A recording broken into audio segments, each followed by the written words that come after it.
Yep, good evening. So last session we learned about how we can handle forms in React. So we discussed about how we can reduce the effort in designing and handling forms when compared to traditional React forms. By using a third party, we can simplify that.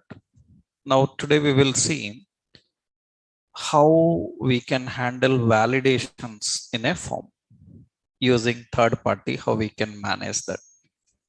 Yesterday we learned how to design form, right? So we designed form using a library called Formic. By using Formic we designed a form. It was very simple in design, ready-made. It have some functions for handling the events.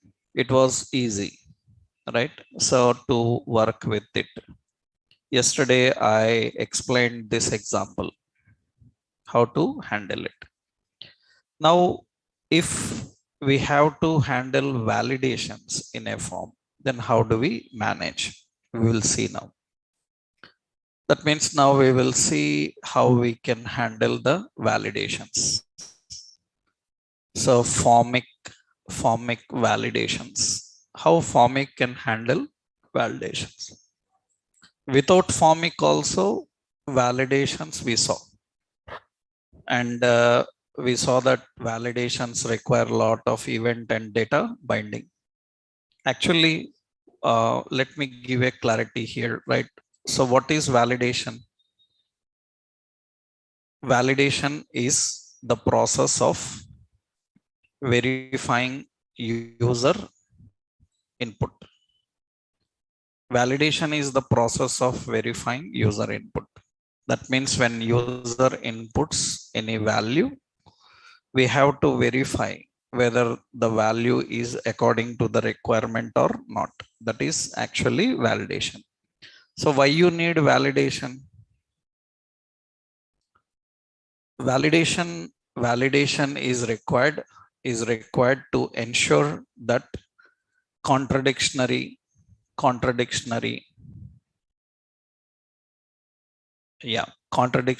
and unauthorized data is not get stored into the database. That is the main aim actually. That means why you need validation. Validation is required to make sure that contradictory means you are expecting number, they are sending string. That means the data is not the same what type we are expecting. That is contradictory. Unauthorized means I said only 6, they are sending 10. That means it's not authorized for 10. So we have to verify that and we have to validate. Actually, without means React can handle validations without help of third party, by using JavaScript functions. By using JavaScript functions it can handle, but it is a lengthy process. By using JavaScript functions, React can handle validations without help of any third party. Can you tell me so how JavaScript can verify whether input value is a number or not?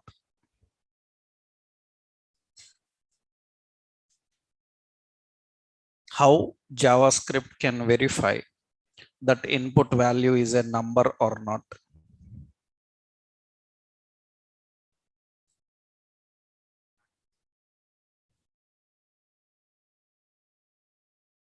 In JavaScript, if anybody entered a string instead of a number, how to check is it a number or not?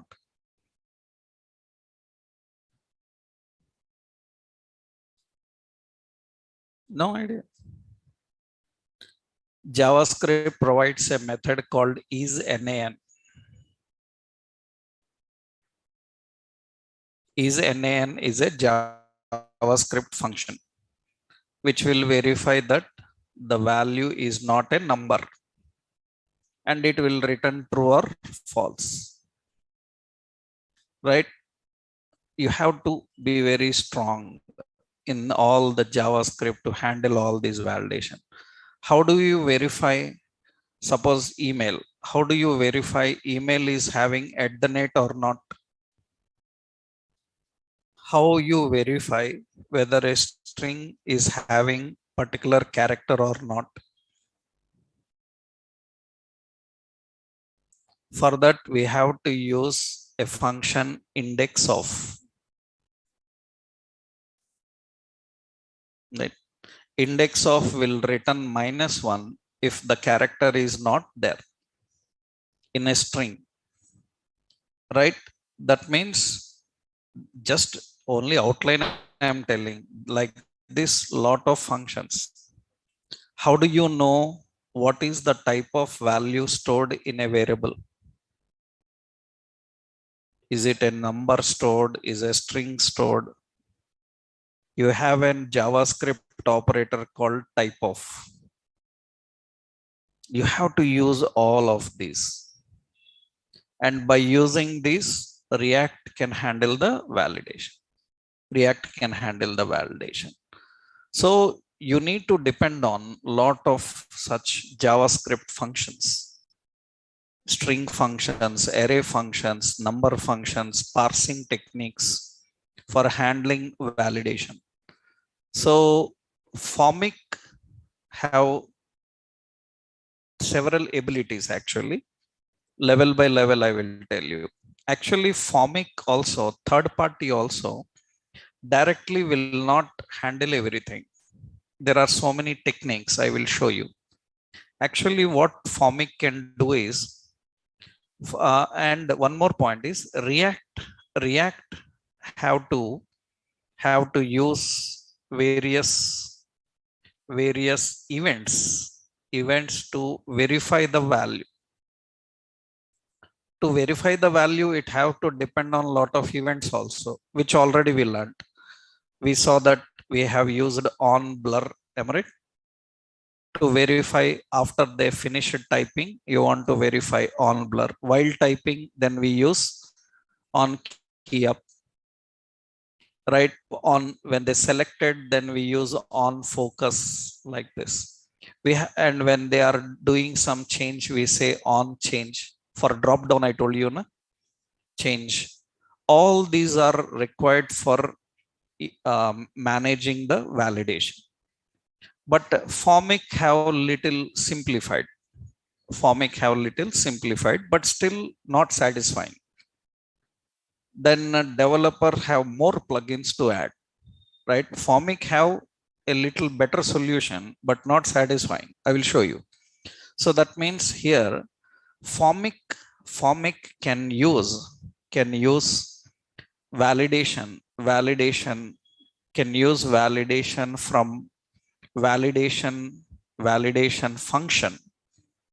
validation function that returns errors object.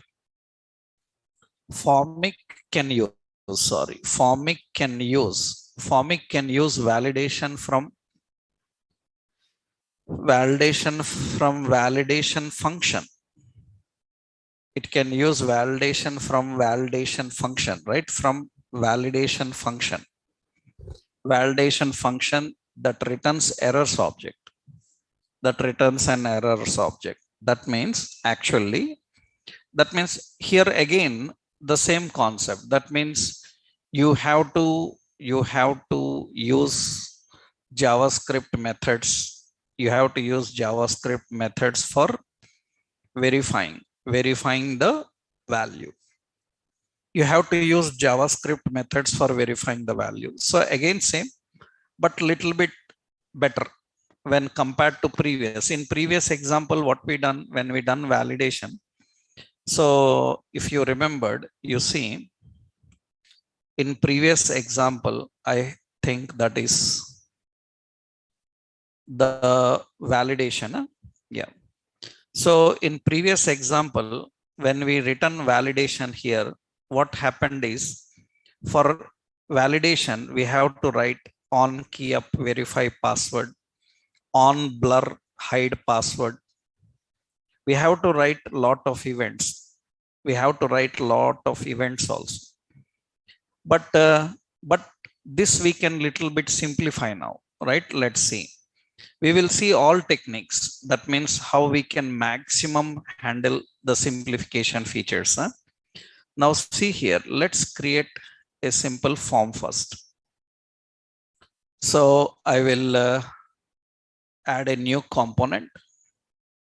So formic validation, formic validation.html. Okay. I will, sorry, not HTML. It is JS. Okay. .js file. Now here I am creating, so import use formic, right? Use formic from formic. We have to import formic, then export default function, and formic validation is a function. Okay. It should return simple container and class name container fluid.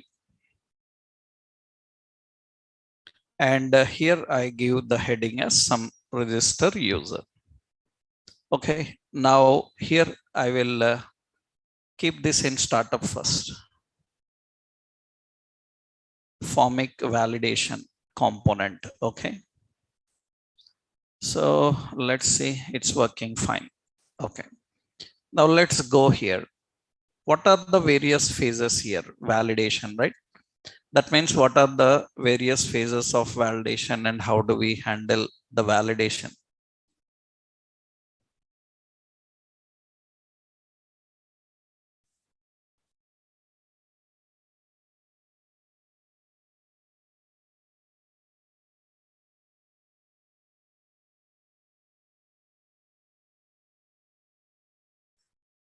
Yep.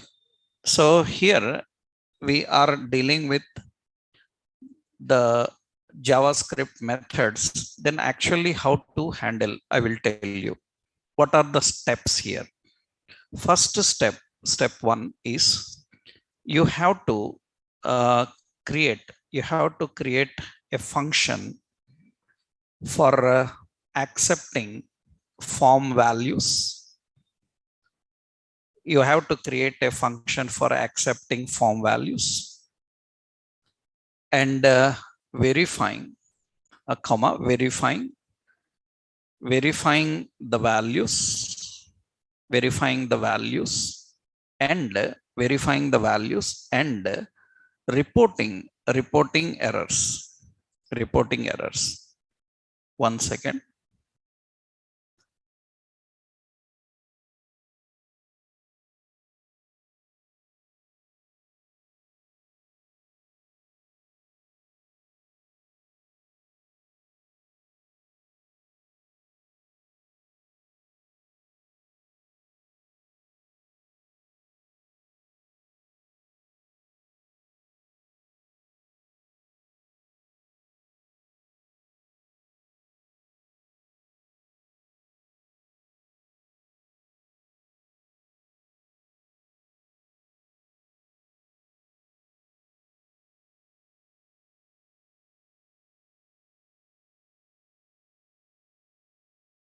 Zoom have some issues. Many people unable to log in.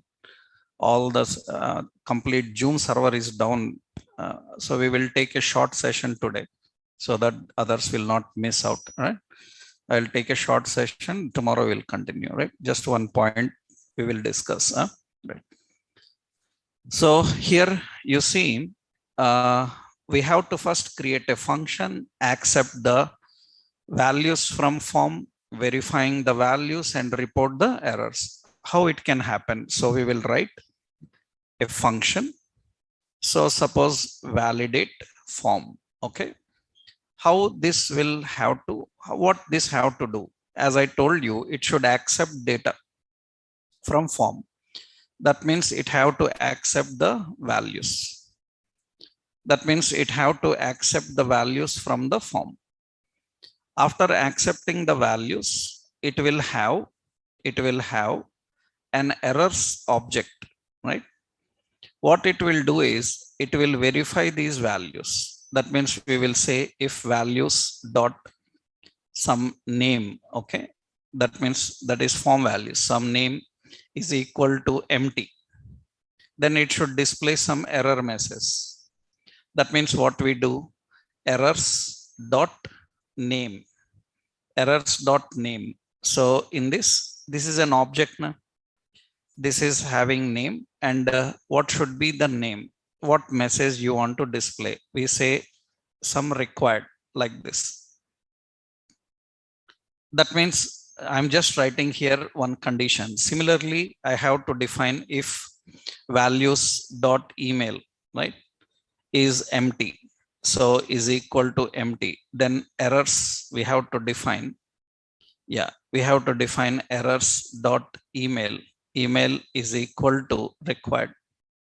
Like this, we need to define. After that, like that, all validations you mentioned. After that, that means whatever the errors are captured here, right? Whatever the errors are captured here, these errors are stored here.